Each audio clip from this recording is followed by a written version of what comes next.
Hi YouTubers, back at the Talbot Express in the storage facility, and I've been trying to get the van ready for a few days away, and I cleaned the toilet out and one thing and another, and I thought while I was down here I'd check the drain tap for the winter on the drinking water.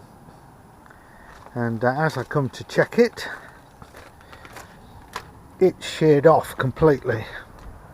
The plastic had all gone brittle and it's come off, and there's where it goes, the tap. I don't know whether that's coming out.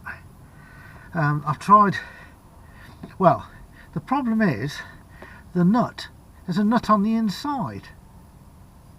Rather than the tank being threaded, the nut's on the inside, and I'm going to have to get the tank off to try and get my hand inside to put a new tap in. What a ridiculous idea. I've tried gluing it, the tap I had, glue wouldn't take, and so I can't think of a way I can get my finger on the nut. You know, it's just in there, but what a stupid idea. So I'm going to attempt to drop the tank. First thing I'm going to do, using my battery drill with a little wire brush in it, is clean the threads. They're quite long threads that stick down just there, and then I'm going to hopefully be able to undo the nuts. Well, that's the first bracket, which is almost rusted through, and the bolt snapped off. So if they all snap off like that, I can replace them. So that might be a way of getting it off. Well, that's the tank, and yeah, they weren't too bad. And the reason for that is the actual bolts, or hanger bolts, or U-bolts, whatever you like to call them, snapped off. So the tank I can put in the back of the car, I can take that home, and I need to probably make another piece of wood to go underneath,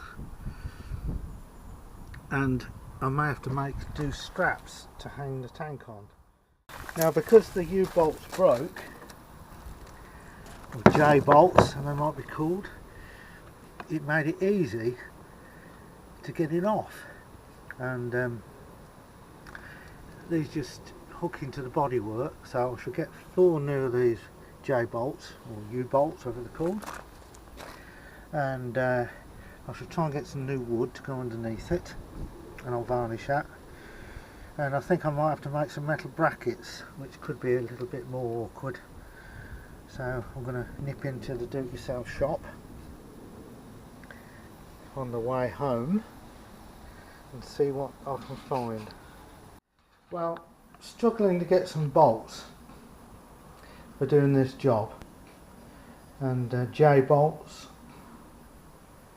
and can't get any locally that are the right length. You can see this one's broken off and that one's broken off.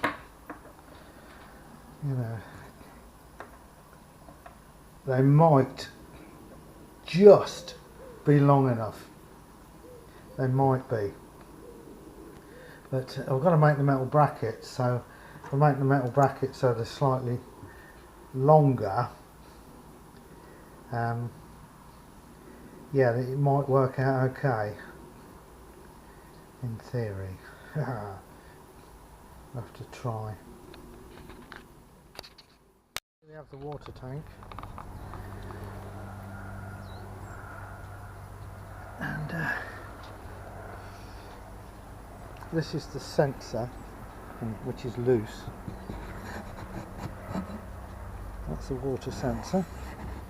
This is the input, and that's the outlet. So I'm going to cut that Jubilee clip off, and I might remove all the fittings and reseal them if I can get my hand in and do it, because I should imagine they're all got a nut on the inside. information, all the fittings have nuts on the inside. So that's the outlet to the pump.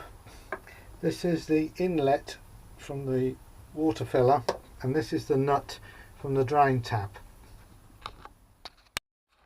Now to get inside the tank, this unscrews, just twist it, and I've got the nuts out, so I'm going to scrub the outside of this tank, and then I'm going to scrub the inside of the water tank, because I should be able to get inside with a brush while putting my arm through the hole. This is a piece of wood I've cut to place the existing piece of wood which supports the water tank. Couldn't get marine ply, so I'm going to sand this down, and then I'm going to use some old paint on it. I've got loads of tins of blue paint, so that'll have to do.